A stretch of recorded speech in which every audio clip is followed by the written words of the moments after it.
Hi, welcome back. Welcome to this forecourt film for our absolutely beautiful 2015 Volkswagen Golf R.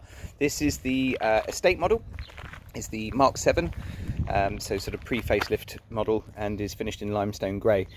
We very rarely do videos for cars before they've been fully prepared, but I've had a huge amount of interest in this car, so just wanted to basically just kind of do a quick highlight video to be able to send out to potential customers.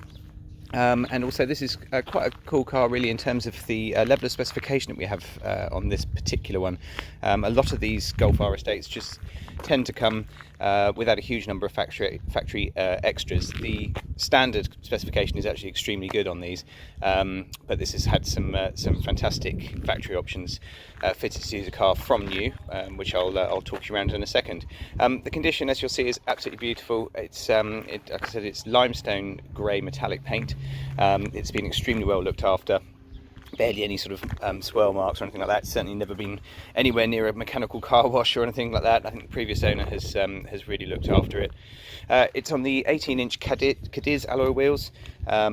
The sort of upgrade option for these is the 19-inch Pretoria wheels, which do look fantastic, but I must say this is actually the first Golf R that I've driven on 18s, and I'm really impressed with the overall ride quality of the car. Yeah, it's they do suit it extremely well. Obviously these cars are massively practical, especially in the estate form. With it riding quite nicely as well, it's just a nice added bonus. So on the front you'll see again things like the standard specification. You have the adaptive cruise control radar at the bottom there, which also has the front assist on it as well to try and prevent any accidents or anything like that, and will automatically brake for you.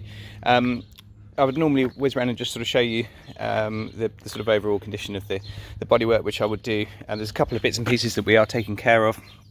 Tiny little chip just here on that front bumper leading edge, which will be looked after, and a very small parking dent that we're waiting to have taken out as well, just on the driver's door. But overall, this is how the car has come into us. It's obviously been beautifully cleaned by our detailers, and you'll see the condition is absolutely wonderful. You get the really nice black brake calipers here at the front with the R design on it, and the wheels themselves are painted in this gloss black and then diamond cut across the faces as well. They're all in very good condition. A couple of them have got a couple of very small sort of like lacquer peel marks just in the corners, but overall you'll see that they're very good condition indeed.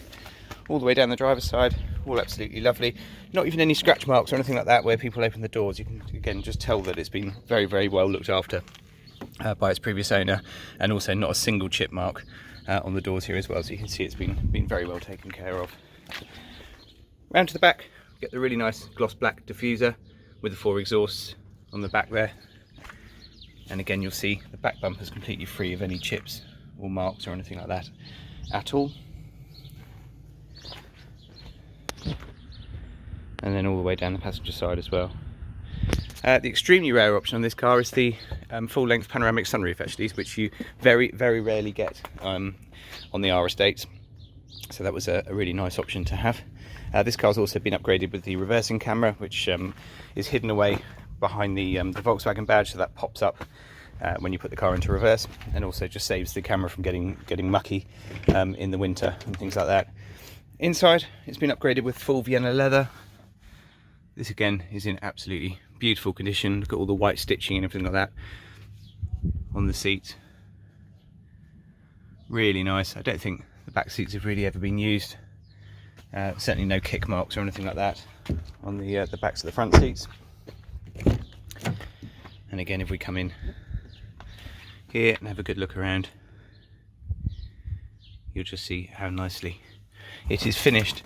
Now, a bit of a common issue with these, with the leather on the Mark 7, is just, you'll see on here, they've basically got like this piping that goes all the way down the main part of the seat here. Now, that's the only bit of this seat that is not leather. It's a real shame and a bit of a cheap out from Volkswagen. They shouldn't really have done that, because unfortunately it just means it's essentially almost like a like vinyl or plastic, and you do get on a lot of these cars, and I've even seen it on ones with as few as like 15,000 miles. You actually do get the little bits of wear and stuff that come up on there as well, which is a great shame actually, because the rest of the seats, the leather quality and everything like that is absolutely beautiful all the way through. But that is just something to point out to you there, and not a huge amount we can do about that, unfortunately. Inside, again, get to see the panoramic roof. We've got an electric blind that comes all the way across from the back. I'll show you that in a second. All of the Estates are fitted with the DSG gearbox rather than the manual. There's no manual option on the Estates. I'll just show you the boot area. Obviously that's the biggest difference between this and the hatchback. So again, use the same one there. You just about see the flap in there for the camera that popped out. Really decent sized boot. And the nice thing about this, on the because of the way that the car sits, obviously the wheels are a lot further forwards there, so all of the four-wheel drive running gear runs straight across the back there rather than in the back. So in the hatchback you have a very, very high boot floor, as well, pretty much the same level as this here, but you don't get any space underneath, whereas this has actually got a really decent amount of storage space underneath, and also a spare wheel, which again you don't get on a lot of the other cars there as well. So that's actually a very, very useful storage space. Again, just helps with all the practicality. And then you've got all of your toolkit and everything like that, locking wheel nuts and jacks and everything, all underneath the back there. And then this nice pull-out cover, which just pops all the way to the back there, and then you just press down on it and that moves out of the way to be able to load all your items in. No electric tailgate option, it's just a manual one on there. And then if we jump in, apart from the little bit of the seat that I've just already mentioned, you see that the inside has been really beautifully well looked after. No scratch marks or anything like that on here. All the door cards and everything are all in really nice condition. Again, the white stitching continues on the leather across the doors. As with the hatchback, we have the really nice flat-bottomed R steering wheel, full multifunction steering wheel with all the controls for your adaptive cruise control, and also all your media settings, telephone, volume and everything like that on there. And then also the paddle shift, gear change, all built into the steering wheel there, which is very, very nice. The steering wheel itself, again, white stitching, leather all in really nice condition. It's not gone all nasty and shiny or anything like that from overwear. We have automatic headlights, we have automatic windscreen wipers. We also have the aluminium style pedals in the front. Alright, it's probably the hottest day of the year this year so far. So it's a bit warm in here. I'm going to start it up straight away and just get some of the air conditioning on. You'll see the mileage today, 45,259.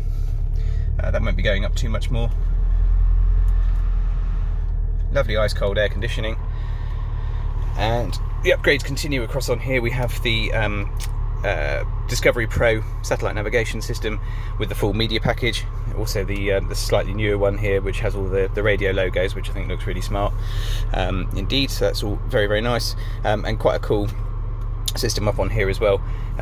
When you've got the you have the sort of full screen, so that you can see as much as you can on here, and then it also detects when your hand is coming up closer to the screen. So you'll see there that the menus have just disappeared, so you have a full nice display.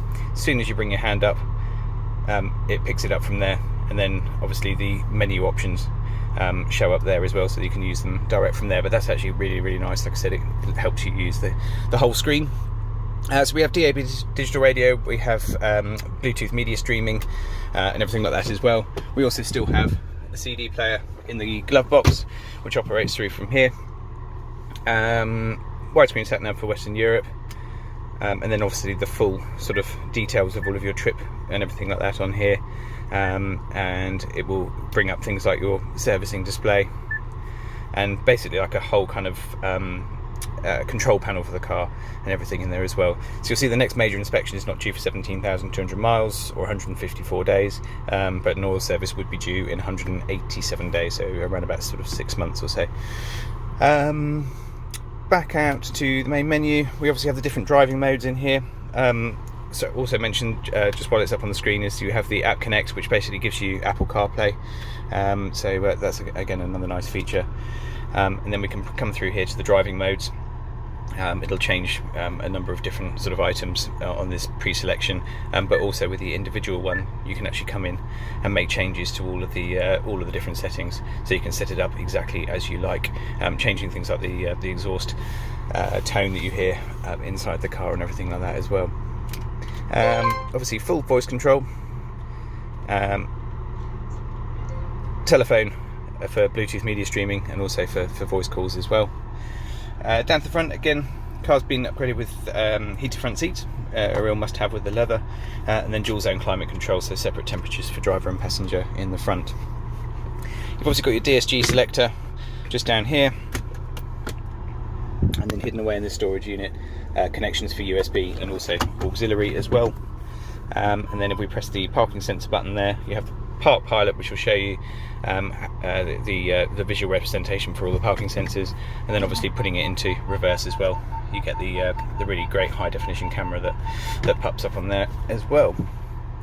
Finishing off on the inside, decent storage units for cup holders and things like that, your electronic handbrake, and also the auto hold as well to stop the car from rolling back, and again a decent size front center armrest there with sliding adjustment, yeah, makes it really comfortable. These seats are lovely, there's lots of adjustment to them, a really nice sort of figure hugging on the side. I think that's most of the bits and pieces in here. Again, I'll just show you the as I said, the sunroof it'll open up fully. We can also tilt it, and then we also have the buttons up here for the electric blind as well that will come across. It's quite a heavy tint on this screen, so it's not like it's too bright in the summer at all, but if you obviously just want to feel a bit more cosseted in here, then that blind will come across there and blocks out a bit more sunlight and makes it a little bit darker. But obviously the whole point of having it is that you get a really nice view from the roof. It's getting a bit warm in here, so I will jump out and just show you the rest of it. On the door you've got controls for your heated mirrors and also the power folding mirrors as well. They will automatically fold in when you lock the car, but obviously you can manually override those as well if that's something you would like. Just show you quickly under the engine bay, and then I think I'll leave you to your day. The car's got a full Volkswagen service history all the way through. We have all of the evidence that things like the DSG service has been carried out on time for the gearbox, which is just like a basic oil change, and then we're also due to do a Haldex oil change, just before we sell the car. But again, you can see in here, all been beautifully looked after, and that's the 2-litre turbocharged lump right in the middle there. Around about 300 brake horsepower, fantastic sound from there, and just a really nice car to drive. I hope that's given you a good sort of indication of the overall condition, and also just talks you through some of the spec highlights that this particular car has had. If we can help with any further information, if you require any finance figures, or you have a part exchange to value, then please do let us know through our website, which is jajarvis.co.uk. Be more than happy to help, and ultimately love to get you down, show you the car in person, and take you out for a test drive. Thanks very much again for watching, and we'll see you next time.